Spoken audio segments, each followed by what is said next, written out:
একটা মেয়ের কাছে মা হওয়ার অনুভূতিটা সবচেয়ে আনন্দদায়ক। আমি মা হতে চলেছি।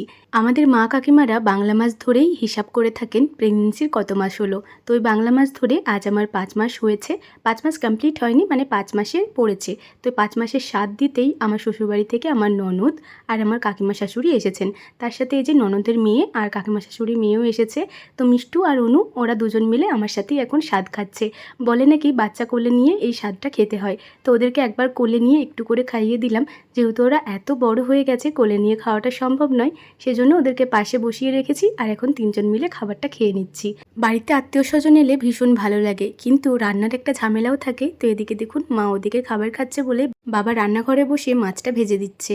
আর তারপর সমস্ত রান্নাবান্না মাই কমপ্লিট করে নিয়েছে। আজকে একদম সিম্পল রান্না হয়েছে, মাছের ঝোল, পোস্ত আর শাক ভাজা। মাছের ঝোলটা আজকে দুর্দান্ত হয়েছিল। অনেকদিন পর আমি মাছের ঝোলের স্বাদ পেলাম। আসলে প্রেগনেন্সির শুরুর দিকে প্রথম ২ মাস তো মাছ, মাংস, ডিম আমি একদমই খেতে পারছিলাম না। তবে এই কিছুদিন হলো আমি মাছ এবং ডিমটা খেতে পারছি, তবে চিকেনটা একদমই খেতে পারছি না। যাই হোক, এই সময় কাকিমা আর সকলে মিলে খাওয়া দাওয়া করে নিচ্ছে।